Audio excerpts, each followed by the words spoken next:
the center of an abandoned town in Michigan stands a sinister psychiatric hospital called Ravenwood.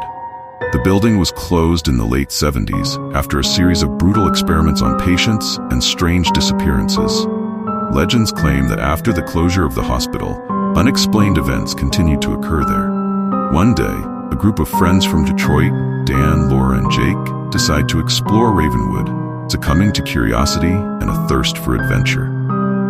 On the night of their visit, the rain was pouring down in buckets, and the wind howled so that it seemed to wrap its icy fingers around the building.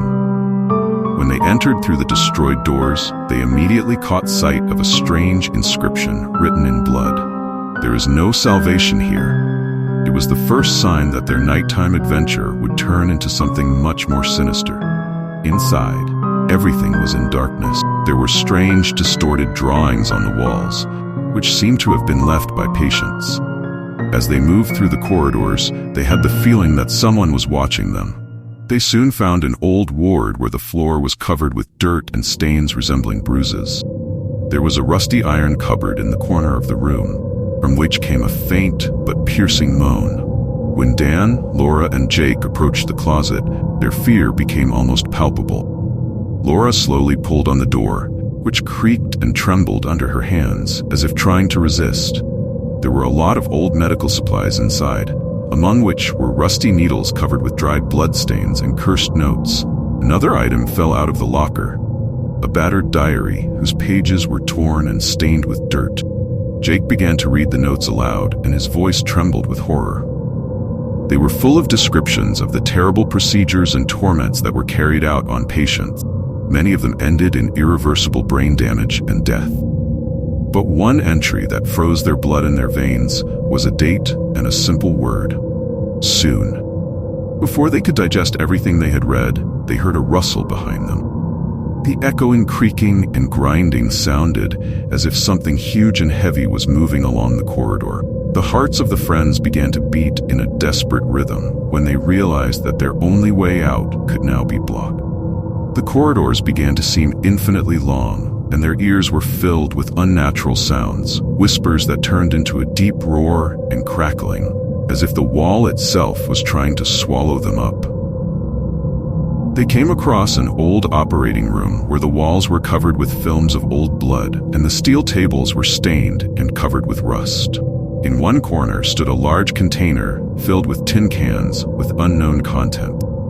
There were markings on the cans that clearly indicated the contents of the leftovers. There, in this moldy room, they noticed incessant movements outside the door. Trying to make out what was going on, Dan saw a figure gliding along the edge of his field of vision. Misty figures in white coats began to emerge from the corridor, their movements mechanical and sinister. Their faces were hidden by masks, through which only cold, impassive eyes glittered. As one of them approached, Dan noticed that the figure had not only a mask and a robe, but also tools. Long, shiny blades and syringes with dark liquid. Laura and Jake, realizing that they were surrounded, began desperately looking for a way out. But the corridors that once seemed so vast have now turned into a maze, where each passage only led to new horrors. They came across a small room filled with many photographs of patients, which captured the most terrible moments of their torment. From the insane look, the physical deformities that arose from the experiments. Some of the photos showed people who looked like they were originally normal, but their faces were distorted by an eerie, unnatural horror. When Dan, Laura, and Jake entered the scary room, their eyes immediately fell on the photos that were pinned to the walls and scattered on the floor. These images captured eerie scenes, showing how patients at Ravenwood Psychiatric Hospital went through creepy and terrifying experiment. The faces in the photographs were distorted, their expressions frozen in horror, their eyes bulging, and their bodies twisted. Some of the photographs showed patients who were clearly in a state of extreme stress and pain, with distorted shapes and terrible wounds. The walls of the room were covered with bloodstains, and dirty bandages were lying on the shelves, wrapped around objects that had once been alive. An old surgical mask hung on one wall, torn and regurgitated, as if it were a symbol of the horrors that were in this place. Laura noticed something else among the photos: boxes labeled seized organs. and samples. Inside the boxes were dark, decomposed fabrics and organic residues that caused nausea and fear. These disgusting finds seemed unnatural beyond any human understanding. The noise outside the door became more intense, and the friends felt that their time was running out. They tried to find a way out again. Corridors, which had seemed endless before, were now shrinking like sinister hands trying to devour them. They walked through a maze of darkness and blood, hoping to find a way to leave this place. When they reached another door, which looked slightly ajar, Dan cautiously peered inside. There, in the corner, they saw bloody footprints leading to the basement, which seemed to be the darkest and most creepy place in the entire hospital. After going into the basement, they came across an eerie scene.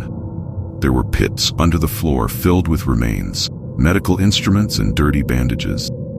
Bloody banners hung around the edges of the pits, bearing horrifying inscriptions such as "Never Forget" and "Atonement." From the depths of the basement came eerie screams and moans that seemed to have been recorded on old tape recorders. These sounds, mixed with incomprehensible whispers and soft knocks, increased the horror in the soul. There were traces of dirt and streaks on the walls, which formed images of creepy faces looking like sick and suffering. When Dan, Laura, and Jake entered this terrible basement, their eyes at first could not get used to the horror that unfolded in front of them. Pits filled with decomposing remains and cadaverous fluids looked as if the walls themselves had spewed out all their nightmares. The samples of bloody gloom stuck to the edges of the pits created disgusting sights that seemed capable of making anyone lose their mind. Each pit was filled not only with human remains, but also with scraps of torn tissue, antique medical instruments covered with a coating of blood and pus, and cruel evidence of what was happening within these walls. Dirty bandages, torn and old, were tied around objects that were mixtures of human and non-human, which caused not only disgust, but also deep shock. From the depths of the basement came shrill, harsh screams and moans that seemed to have been recorded on old tape recorders and played back with an eerie frequency. These sounds were not only frightening, but also exhausting. They cut the ear and penetrated into the very soul, as if trying to tear it out. As the friends moved through this ominous maze, it seemed to them that the air was getting heavier. It was saturated with the smell of rot and decomposition, mixed with the chemical ambergris of ancient medicines. Leather chairs and tables covered with pus stains were remnants of what had once been part of this terrifying place. As they progressed, they came across long corridors filled with obscure devices and instructions describing painful procedures. In one corner, they found massive boxes marked "Leftovers," filled with decomposed human organs and untranslated medical records, clearly referring to the agony and suffering of patients. At some point, they saw an old medical table, around which strange instruments and syringes filled with incomprehensible dark liquids were placed. The table was stained with brown stains that looked like dried blood, and the remnants of used bandages hung from its edges, stained with dried bloodstains. Suddenly, their attention was attracted by the creaking of the door, which suddenly slammed shut behind them. Strangled screams and distorted sounds began to fill the basement, and they realized that now they were not only witnesses, but also part of this eerie scenario. The old rust in the corner howled in the night wind, as if the hospital itself was coming to life in terrible agony. When they tried to get out, the road was blocked. Each attempt to open the door ended only in increasing horror. Shadows and figures dressed in medical gowns glided along the corridors, their eyes full of cruel curiosity glittering from behind masks. When Dan, Laura, and Jake realized that their only way out was blocked, fear and panic seized them. They tried to open the door, but each attempt only aggravated their despair. The walls of the basement began to seem alive, poisoned by cold and stench. The noisy and unnatural sounds coming from the darkness were amplified, as if the hospital itself was trying to absorb them. Shadows and figures dressed in medical gowns were getting closer and closer. Their movements were slow and mechanical, and the eyes peeking out from behind their masks were cold and impassive. The faces under the robes remained invisible, but their presence created the feeling that they were not just observers, but participants in this sinister ritual.